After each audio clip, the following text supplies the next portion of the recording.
اے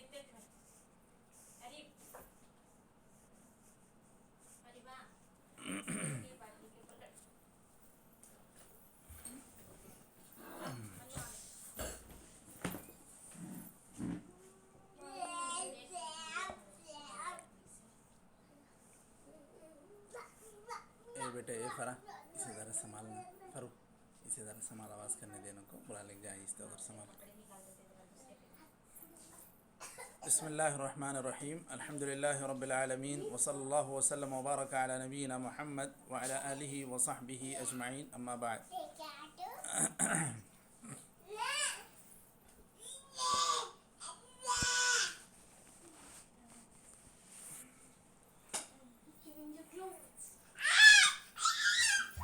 باب ما جاء فی الرقى والتمائم۔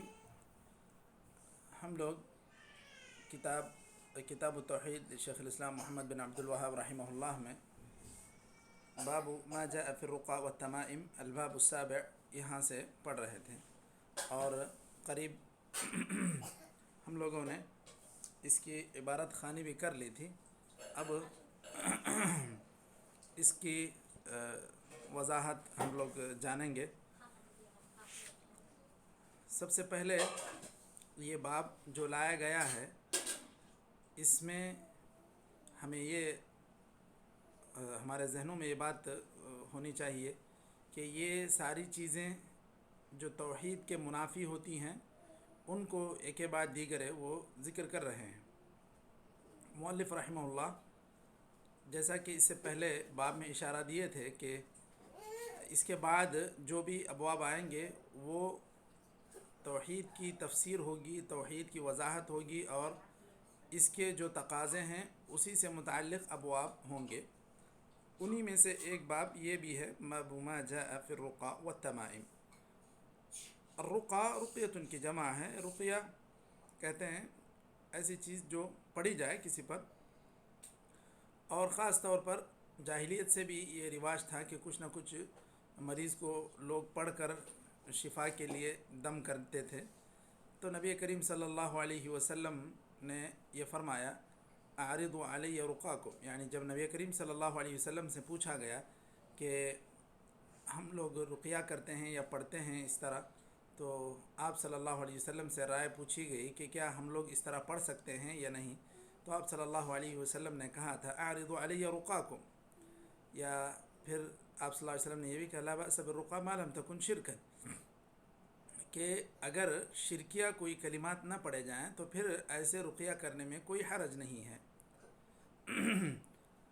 یہ جہاں تک رقیہ سے متعلق بات ہے، تو نبی کریم صلی اللہ علیہ وسلم سے یہ ثابت ہے کہ رقیہ کیا جائے۔ جو قرآن و سنت میں مذکور دعائیں ہیں، چاہے قرآنی آیات کی شکل میں ہو یا حدیث میں مذکور دعاؤں کی شکل میں ہو، ان کے ذریعے سے رقیہ کیا جا سکتا ہے، اس کی اجازت دی گئی ہے۔ اور رہی بات تمائم کی یا تعویذ کی، تو حضرت ابن مسعود رضی اللہ عنہ کا جس طرح موقف بیان کیا گیا ہے کہ چاہے قرآنی آیات کے ذریعے سے بنائی گئی تعویذیں ہوں یا قرآنی آیات کے علاوہ دیگر چیزوں سے بنائی گئی ہوں، دونوں ہی کو وہ منع کرتے تھے، دونوں ہی سے وہ بچنے کی تاکید کرتے تھے۔ لیکن سلف کا اس بات پر اتفاق ہے کہ اگر کوئی تعویذ قرآنی آیات کے علاوہ چیزوں پر مبنی ہو، جیسے نمبرات، نقشے وغیرہ، مربع، کچھ چکور قسم کے خانے، اس طرح کوئی چیز ہوتی ہے، تو ایسے ساری چیزوں پر سلف کا اتفاق ہے کہ یہ ساری چیزیں ممنوع ہیں، ان کی اجازت نہیں ہے۔ یہاں اس باب کے عنوان کے بعد جو حدیثیں یا جو باتیں اس کے اندر ذکر کی جا رہی ہیں، ان میں سب سے پہلی حدیث وہ ہے جو صحیح بخاری میں ہے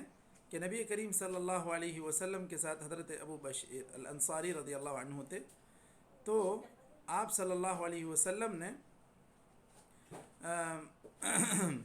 ایک آدمی کو بھیجا کہ، یا ایک رسول کو، ایک نمائندے کو بھیجا کہ کسی بھی جانور کے گلے میں وتر کہتے ہیں اصل میں وہ رسی جو کمان میں باندھی جائے، وتر کا قلادہ نہ ہو، یعنی قلادہ کہتے ہیں اصل میں ہار کو، یا گلے میں ڈالے جانے والے کسی بھی پٹے کو بھی کہتے ہیں قلادہ. اور قلادہ جو زیب و زینت کے لیے بھی جو ہار استعمال کیے جاتے ہیں اس کے لیے بھی استعمال ہو سکتا ہے. اب یہاں جو بعیر کے لیے استعمال کیا گیا، اونٹ کے لیے، کہ اگر اس طرح کا وتر کا یعنی جو دھاگا استعمال ہوتا تھا، دھاگا کہیں یا رسی جو استعمال ہوتی تھی کمان میں تیر چلانے کے لیے، اس کو پرانے ہونے کے بعد جو استعمال کیا جاتا تھا جانوروں کو نظر بد سے بچانے کے لیے، تو ایسی صورت میں وہ بھی آپ صلی اللہ علیہ وسلم نے منع کیا تھا. آپ صلی اللہ علیہ وسلم نے کہا کہ کسی بھی جانور کے گلے میں وتر کا قلادہ یعنی یہ رسی کا قلادہ نہ باقی رہے. او قلادۃ یہ راوی کو اس طرح جو ہے نا کیا کہتے ہیں شبہ تھا کہ آپ صلی اللہ علیہ وسلم نے قلادۃ من وترن کہا یا قلادۃ کہا، تو اس کے تعلق سے بعض دیگر احادیث میں ایک وضاحت یہ بھی آئی ہے کہ آپ صلی اللہ علیہ وسلم نے ایسے قلادے سے یا ایسے وتر سے منع کیا جو جاہلیت میں اس نیت کی بنیاد پر ڈالا جاتا تھا کہ اس کی وجہ سے جانور نقصان سے محفوظ رہے گا، جانور کو نظر نہیں لگے گی. اس طرح کے وتر کے جو ہار بنا کے ڈالے جاتے تھے اس طرح کی رسی کے، تو آپ صلی اللہ علیہ وسلم نے اس سے منع کیا. مطلق قلادہ اگر کوئی آدمی کسی طرح کی پہچان کو باقی رکھنے کے لیے کہ کئی جانور ایک انسان چراتا ہے تو کہیں اس کا جانور اس کے ساتھ نہ مل جائے، کوئی اپنے طور پر کوئی الگ الگ قلادہ پہچان کے لیے ڈالتا ہے تو پھر یہ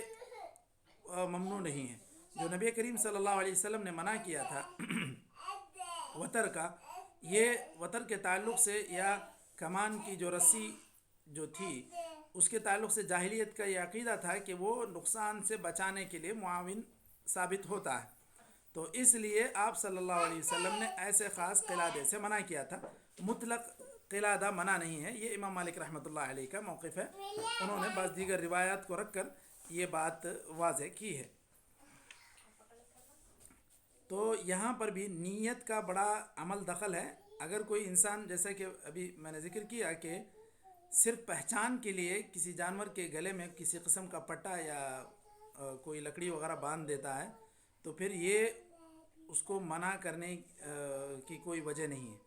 لیکن اگر اس نیت سے باندھتا ہے کہ یہ فلاں قسم کا دھاگا ہے، اس کی وجہ سے جانور فلاں نقصان سے محفوظ رہتا ہے، تو پھر یہ بالکل وہ جاہلیت کی رسم ہے جس کو نبی کریم صلی اللہ علیہ وسلم نے منع کیا تھا. تو یہاں آپ صلی اللہ علیہ وسلم نے جو بھیجا کہ جائے یہ آدمی آپ صلی اللہ علیہ وسلم کا نمائندہ فرشتہ جائے اور ہر جانور کے گردن سے اس قسم کا قلادہ یا اس قسم کا جو دھاگا باندھا گیا تھا یا رسی باندھی گئی تھی اس کو کاٹنے کا آپ صلی اللہ علیہ وسلم نے حکم دیا تھا. یہ صحیح حدیث ہے، سنن ابی داؤد میں حدیث ہے، مسند احمد میں بھی ہے، شیخ البانی بھی اس کو سلسلہ صحیحہ میں ذکر کیے. تو آپ صلی اللہ علیہ وسلم نے اس عقیدے سے روکنے کے لیے اس طرح کا حکم دیا تھا، خواہ وہ جانوروں کو دفع ضرر کا سبب مانے کہ یہ اس طرح کا قلادہ دفع مضرت کا سبب بن سکتا ہے، خواہ اپنے لیے بھی ہو. تو یہاں وہ ذکر کرنا چاہ رہے ہیں، وہ کسی بھی قسم کا دھاگا آپ صلی اللہ علیہ وسلم نے جانور کے لیے بھی باندھنے سے منع کیا. اب نیچے مزید آ رہی ہے وضاحت. وعن ابن مسعود رضی اللہ عنہ سمعت رسول اللہ صلی اللہ علیہ وسلم یقول ان الرقى والتمائم والتولة شرک، کہ یقیناً یہ جو پڑھے جانے والے رقیے ہیں یا باندھی جانے والی تعویذیں ہیں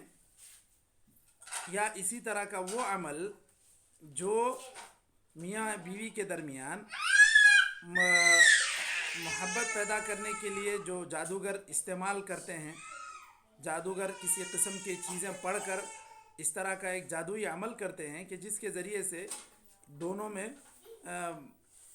ایسی بات ہو جائے جو جس کو ایک پوری طرح دل موہ لینے، دل کھینچ لینے کی بات کہتے ہیں. اگر ایسے کام کے لیے جادوئی عمل کیے جاتے ہیں تو پھر یہ بھی شرک ہے. اسی کو کہتے ہیں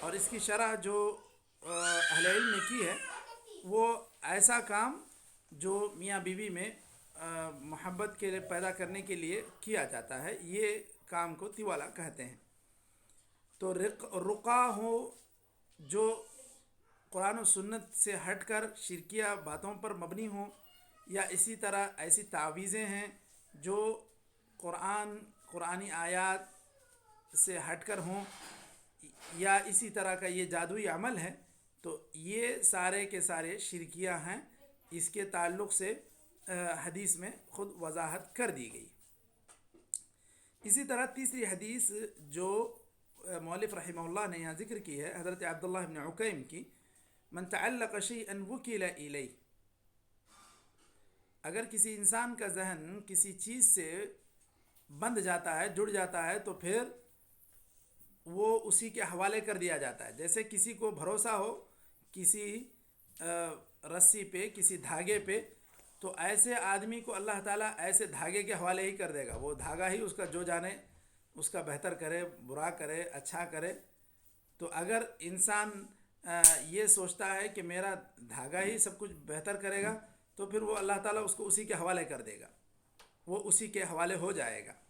یہ بات حدیث میں آپ صلی اللہ علیہ وسلم نے ذکر کی۔ یہ چیزیں تین احادیث کو ذکر کر کے مؤلف رحمہ اللہ واضح کرنا چاہ رہے ہیں کہ ایسی ساری چیزوں سے بچنا بھی توحید کا تقاضا ہے، یعنی غیر شرعی رقیے سے، اسی طرح غیر شرعی تعویذوں سے، اسی طرح یہ جادوئی عمل جو جادوگر کرتے ہیں میاں بیوی کے درمیان اس طرح کے تعلقات کو استوار کرنے کے لیے، یا عموماً ایسے یہ معاملات ایسی جگہ ہوتے ہیں جہاں پر معاملہ سوکنوں کا ہوتا ہے، تو وہاں پر ایک کوئی اپنی طرف مرد کو پوری طرح مائل کر لینے کے لیے اس طرح کے کام جادوئی عمل سے کرتے ہیں، تو یہ سارے کام شرک میں شمار ہوں گے، شرک ہے۔ اب مؤلف رحمہ اللہ نے شرح کی ہے تمائم کسے کہتے ہیں، رقا کسے کہتے ہیں، تیوالا کسے کہتے ہیں۔ دیکھیے تمائم کی شرح انہوں نے جو کی ہے، شیء یعلق علی الاولاد عن العین، ایسی تعویذیں جو نظر بد سے بچانے کے لیے بچوں کو ڈالی جاتی ہیں۔ اور یہاں پر انہوں نے مزید وضاحت یہ کر دی ہے کہ اگر اس طرح کی تعویذ قرآنی آیات پر مشتمل ہو تو اس میں بعض سلف نے رخصت کا پہلو اپنایا ہے، یا اس سلسلے میں اجازت دی ہے۔ وبعضهم لم يرخص فيه، بعض کا موقف یہ ہے کہ یہ بالکل قرآنی ہو یا غیر قرآنی ہو، یہ دونوں ہی منع ہے، تعویذ ڈالنا ہی منع ہے، اور اس کو ممنوع عمل سمجھا جاتا ہے۔ یہ حضرت ابن مسعود رضی اللہ عنہ کا موقف ہے، اور یہ اس لیے بھی کہ صحابہ کرام اس طرح کی تمائم اپنے صحابہ کو نہیں ڈالا کرتے تھے۔ تو آپ صلی اللہ علیہ وسلم نے جو بات کہی کہ ان الرقى والتمائم والتولة شرک، تو اس سے یہ بات واضح طور پر معلوم ہو گئی کہ تمائم، تعویذیں، چاہیں وہ کسی بھی چیز پر مشتمل ہوں، وہ شرک شمار ہوں گی۔ اسی سے بعض اہل علم کا استدلال ہے کہ قرآنی آیات کو بھی تعویذ کے طور پر استعمال کرنا منع ہے، کیونکہ حدیث میں تفریق نہیں کی گئی، شرعی غیر شرعی، قرآنی آیات غیر قرآنی آیات، اور اگر بالخصوص قرآنی آیات پر مشتمل ہو تو اس صورت میں بدرجہ اولا منع کیا جانا چاہیے۔ وہ اس وجہ سے کہ انسان جو ہے ایسی ساری چیزوں کو لے کر بیت الخلاء میں بھی جاتا ہے، اور بھی کچھ ایسے کام ہوتے ہیں جس صورت میں اس کے بے حرمتی ہونے کا اندیشہ ہے، تو ایسی صورت میں بدرجہ اولا اس طرح کی تعویذیں استعمال نہیں کرنا چاہیے، کیونکہ اس سے قرآنی آیات کی بے حرمتی کا اندیشہ ہے۔ اس کے بجائے جو نبی کریم صلی اللہ علیہ وسلم کا عمل تھا، سلف کا عمل تھا کہ پڑھ کر پھونک دیا جائے، یہ پڑھنا کرنا یہ تو ٹھیک ہے، ثابت ہے، خود اللہ کے رسول صلی اللہ علیہ وسلم حضرت حسن اور حسین کو پڑھا کرتے تھے، اعیذکما بکلمات اللہ التامہ من کل شیطان وہامہ ومن کل عین لامہ، اس طرح کی دعائیں، آیات اس طرح پڑھ کے پھونکنا یہ ٹھیک ہے۔ ہم جب ان سے کہتے ہیں کہ تعویذ لے کے امام وغیرہ میں جاتے ہیں تو کہتے ہیں کہ اوپر اس کے غلاف چڑھا ہوا ہے، تو غلاف چڑھا ہوا تو کچھ بھی نہیں ہے ایسا بولتے ہیں۔ اب ہم کہتے ہیں کہ نہیں، وہ غلاف چڑھا ہوا ہے تو بھی ممنوع ہے، تو اس طرح سے پھر حافظ قرآن کے سینے میں بھی قرآن ہے تو وہ کیسے حمام میں جا سکتا ہے وہ؟ یہ سب جو ہے نا یہ عقلی باتیں ہیں کہ ایسا ہے تو پھر وہ حافظ قرآن اس کے سینے میں قرآن محفوظ ہے، وہ اس کی کیا بے حرمتی نہیں ہوگی؟ وہ تو بھائی اللہ کے رسول صلی اللہ علیہ وسلم کے قرآن سینے میں قرآن محفوظ تھا، آپ صلی اللہ علیہ وسلم ضرورت کے لیے گئے، صحابہ کرام کے سینوں میں قرآن محفوظ تھا، وہ لوگ گئے، انہوں نے کبھی ایسے سوالات نہیں کیے جو کہ یہ جو لوگ یہ بعد میں آنے والے اتنا سمجھیں کہ ہم کو شریعت کا یا قرآن آیات کا اتنا زیادہ احترام ہے کہ ہم اس تعلق سے بھی سوچیں۔ جب صحابہ کرام نے اس چیز کو جانا سمجھا، اس پر خاموشی اختیار کی، تو پھر یہ بعد میں آنے والے جو لوگ اشکالات کرتے ہیں، پیدا کرتے ہیں، اور خاص کر اپنے کام کے جواز کے لیے، تو یہ بے وزن اشکالات ہیں، ان کے بے وزن باتیں ہیں، اس وجہ سے کہ خود صحابہ کرام دسیوں صحابہ حافظ تھے، اور باقاعدہ انہوں نے کبھی اس چیز کو اس میں کسی قسم کا مذائقہ محسوس نہیں کیا کہ قرآنی آیات والا حافظ کیا اس کے کسی کام سے کبھی بے حرمتی کا اندیشہ ہوگا قرآن کی؟ یہ سب بے بنیاد باتیں۔ تو ایسے جو بھی لوگ اشکالات پیدا کرتے ہیں وہ صرف اپنے ایک غیر شرعی کام کو ایک جواز کی سند فراہم کرنے کے لیے کوشش کرتے ہیں اس طرح کی باتوں کا اس طرح کی باتوں کا سہارا لینے کی، ورنہ یہ قرآن اور سنت کے اعتبار سے اس میں کوئی کسی کے لیے دلیل نہیں ہے کہ وہ ایسے کام کرنے کی کوشش کرے۔ واللہ اعلم۔ اس کے بعد یہاں پر جو چیز رقا جو استعمال کی گئی ہے اس کی شرح انہوں نے کی ہے، ہی التی تسمى العزائم، عزائم یہ وہی جو پڑھے جاتے ہیں، عزائم رقا کا ہی دوسرا نام ہے۔ وخص منه الدلیل ما خلا من الشرک، ٹھیک ہے، یہاں پر رقا سب ممنوع نہیں ہے، جو شرک سے خالی ہے وہ منع نہیں ہے، اس کے لیے دلیل نے وضاحت کر دی، جیسے ابھی میں نے ذکر کیا، نبی کریم صلی اللہ علیہ وسلم نے کہا اعرضوا علی رقاکم یا لا بأس بالرقا ما لم تکن شرکا، جب تک کوئی شرکیہ بات آپ نہیں کہیں گے اس وقت تک یہ قابل ملامت نہیں ہے۔ تو یہاں پر دلیل کے ذریعے سے تخصیص ہو گئی کہ جو قرآن و سنت پر مبنی رقیہ ہے اس کی اجازت ہے، یہ نبی کریم صلی اللہ علیہ وسلم کی طرف سے حدیث میں اس کی صراحت کے ساتھ اجازت ہے۔ بس یہ بات اس کے اندر یاد رکھنے والی ہے کہ جو لوگ پڑھنے کا دعویٰ کرتے ہیں، چاہے وہ مسلمان بھی ہوں، ایسے غیر مسلم بھی ہوں، شرکیہ باتیں کہتے ہوئے پڑھتے ہوئے کوئی بات دم کرنے کی کہتے ہیں، تو پھر وہ چونکہ شرکیہ ہونے کی بنیاد پر اس طرح کا رقیہ بھی ممنوع کہلائے گا۔ فقد رخص فيه رسول اللہ صلی اللہ علیہ وسلم من العین والحمى، نظر بد یا اسی طرح زہر وغیرہ کی وجہ سے آپ صلی اللہ علیہ وسلم نے رقیہ کرنے کی اجازت دی، یہ بات ثابت ہے احادیث سے۔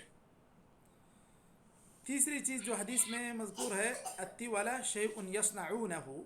يزعمون انه يحبب المرأة الى زوجها والرجل الى امرأته، جیسے میں نے ذکر کیا کہ عموماً یہ سوگنوں کے مابین عموماً ایسی چیزیں ہوتی ہیں، یا پھر اس کے بغیر بھی ہو سکتا ہے کہ یہ کام لوگ عورتوں کی طرف سے ہو یا مردوں کی طرف سے ہو جائے، لیکن کسی بھی صورت میں کہیں سے بھی ہو، یہ دونوں ہی صورتوں میں منع ہے۔ اس کے بعد ایک مزید حدیث ایک یہاں پر ذکر کر رہے ہیں استدلال کے طور پر، امام احمد نے مسند احمد میں اس کو ذکر کیا ہے۔ عن رويفع قال قال لي رسول الله صلى الله عليه وسلم يا رويفع لعل الحياة ستطول بك فأخبر الناس أن من عقد لحيته أو تقلد وترا أو استنجى برجيع دابة أو عظم فإن محمدا بريء منه۔ آپ صلی اللہ علیہ وسلم نے رویفع سے کہا، اے رویفع، مجھے لگتا ہے کہ شاید تمہاری عمر دراز ہوگی یا تم بہت دنوں تک جیو گے، تو تم لوگوں تک یہ بات پہنچاؤ، لوگوں کو یہ بات بتلاؤ کہ جو آدمی اپنی داڑھی کو گوندھ لے، اس کے جس طرح چوٹی بناتے ہیں یا اس کو بانٹ لیتے ہیں، اس طرح گوندھ لینا یعنی پورے بالوں کو سمیٹ کر کچھ اس کو الگ الگ حصے میں بنا دینا، اس کو کہتے ہیں عقد لحیتہ. او تقلد وترن، یا اس طرح کا کوئی ہار جس کے پیچھے، یا اس طرح کا کوئی دھاگا یا رسی جس کے پیچھے کوئی عقیدہ ہو کہ وہ ہمیں نظر بد سے یا کسی نقصان سے محفوظ رکھتا ہے یہ دھاگا، تو یہ او استنجا برجیع دابۃ او عظم، گوبر سے استنجا کرے یا ہڈی سے استنجا کرے تو نبی کریم صلی اللہ علیہ وسلم اس سے بری ہیں، ایسے انسان سے بیزار ہیں آپ صلی اللہ علیہ وسلم. یہ بات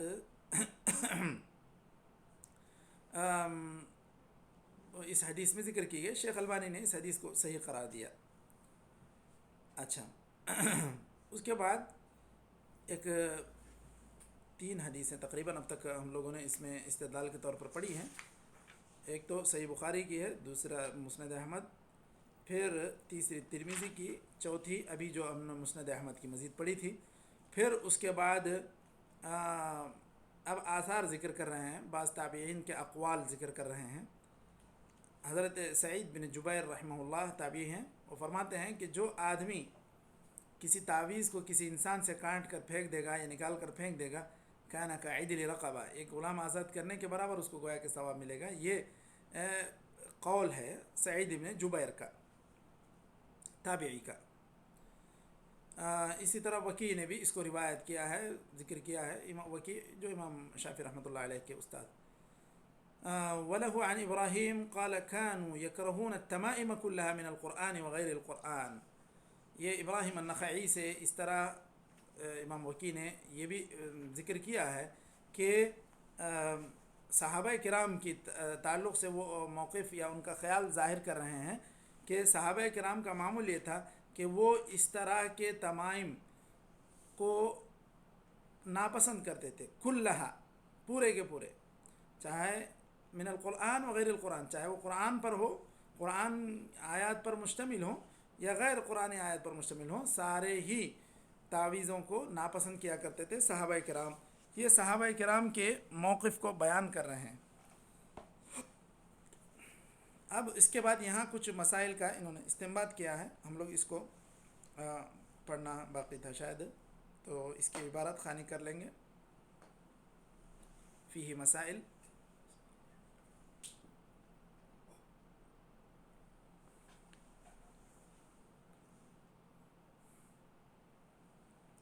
جی پڑھ لیں گے، کوئی عبارت پڑھ لیں گے. فی مسائل. جی الأولى تفسير الرقى والتمائم. جی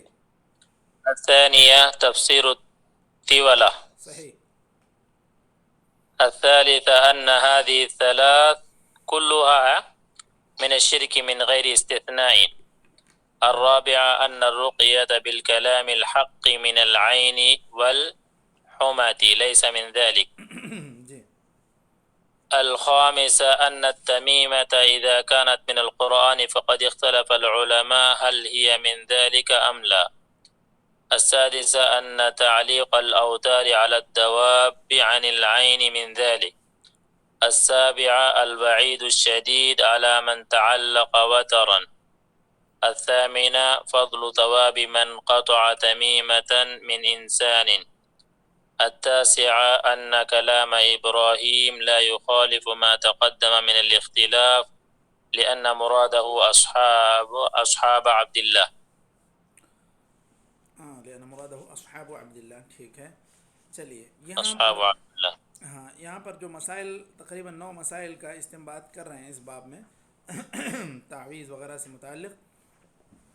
سب سے پہلی بات یا سب سے پہلا مسئلہ یہاں جو مستنبط ہو رہا ہے، تفسیر الرقى و تفسیر التمائم. رقیٰ کسے کہتے ہیں، تمائم کسے کہتے ہیں، انہوں نے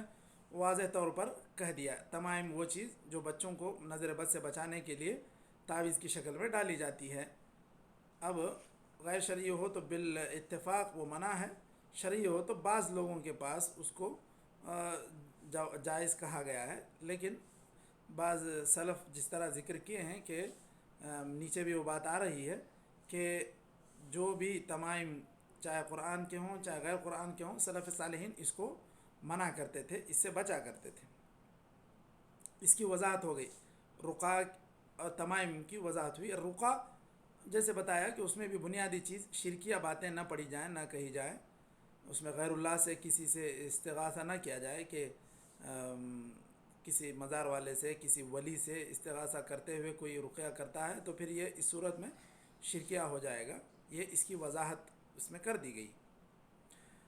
دوسری چیز طوالا کی بھی وضاحت کر دی گئی کہ یہ کیا چیز ہے، یہ کیا عمل ہے، اور یہ باقاعدہ عموماً پایا بھی جاتا ہے، ہوتا بھی ہے، لوگ کرتے بھی ہیں اور اس کو ایک معمولی چیز سمجھتے ہیں، جبکہ نبی کریم صلی اللہ علیہ وسلم نے اس کو واضح انداز میں شرک سے تعبیر کی ہے۔ حالانکہ وہ گرچہ کہ مقصد وہ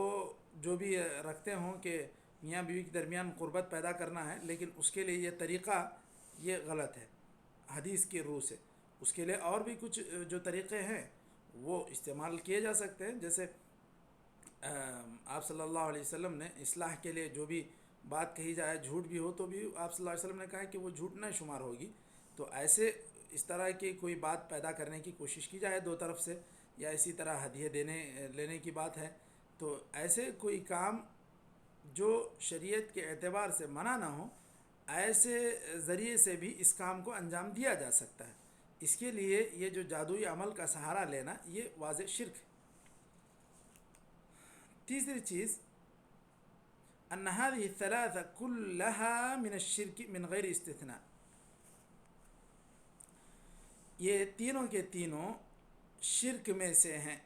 رقیہ، تمائم، طوالا، یہ تینوں کی تینوں چیزیں شرک میں سے ہیں بغیر کسی استثناء کے۔ بس ان وضاحتوں کو سامنے رکھنا ہوگا جو ذکر کی گئی ہیں احادیث کی روشنی میں، اس میں کس چیز کی تفریق ہے، رقیہ میں کس چیز کی تفریق ہے، تمائم میں کس چیز کی تفریق ہے۔ البتہ طوالا میں کسی قسم کی تفریق نہیں ہے، وہ کسی بھی طریقے سے وہ جادوئی عمل کو اپنائے تو اس صورت میں وہ شرک ہی ہے۔ چوتھی چیز یا چوتھا مسئلہ اس میں جو مستنبط کیا گیا ہے، رقیہ بالکلام الحق من العین والحمى لیس من ذلک، رقیہ الکلام الحق یعنی اللہ تعالیٰ کے کلام سے یا نبی کریم صلی اللہ علیہ وسلم کے احادیث سے ثابت شدہ دعاؤں میں سے اگر کوئی رقیہ کرتا ہے نظر بد کی وجہ سے یا پھر زہر کی وجہ سے تو یہ شرک میں سے ہیں، لیس من ذلک، شرک میں سے نہیں ہے۔ اس کی طرف ذالک کی ضمیر وہ اس سے پہلے والے جملے میں جو شرک کا جملہ آیا ہے، شرک کا کلمہ آیا ہے، اس کی طرف جا رہی ہے۔ پانچواں مسئلہ، تعویذ اگر قرآن سے ہو تو اس میں علماء کا اختلاف ہے کہ یہ وہ ممنوع تعویذوں میں سے ہے یا نہیں ہے، اس میں اختلاف ہے، جیسے ابھی میں نے ذکر کر دیا اس سے متعلق باتیں۔ اسی طرح چھٹا مسئلہ اس میں یہ ہے کہ جانوروں پر بھی اس طرح کے اوتار یعنی وہ رسیاں جو کسی بھی عقیدے کے تحت باندھی جاتی ہیں، گلے میں یا پیر میں جانور کو باندھ دیں یا کسی اور شکل میں باندھی جائیں، جس کے پیچھے یہ عقیدہ رہتا ہے کہ یہ کسی قسم کے فائدے یا نقصان کے لیے معاون ہے، تو اس صورت میں ایسے اوتار باندھنا بھی یعنی خاص کر نظر بد سے بچانے کے لیے جانوروں کو بھی باندھنا اس طرح منع ہے۔ ساتواں مسئلہ الوعید الشدید علی من تعلق وترا، اس طرح کے دھاگے سے کوئی آدمی اپنا عقیدہ جوڑ لیتا ہے، اس سے متعلق ہو جاتا ہے، تو یہ سخت وعید اسی انسان کے حق میں ہے کہ آپ صلی اللہ علیہ وسلم نے کہا انا بریء من او تقلد وترا او استنجى برجيع دابة او عظم فإن محمدا بريء من، نبی کریم صلی اللہ علیہ وسلم اپنی برات کا اظہار کر رہے ہیں ایسے انسان سے جو یہ کام کرتا ہے، کسی قسم کے دھاگے باندھتا ہے، خاص طور پہ کسی عقیدے کے ساتھ۔ الثامنہ، آٹھواں مسئلہ، فضل الثواب من قطع تمیمة من انسان، کوئی انسان کسی انسان کے گلے سے یا ہاتھ سے، کمر سے، بازو سے کہیں سے بھی تعویذ نکال کے کاٹ کے پھینک دیتا ہے تو اس کی فضیلت وارد ہے، اس کا ثواب ذکر کیا گیا ہے۔ یہ حضرت سعید ابن جبیر کے قول سے لیا گیا ہے یہ مسئلہ، اور جب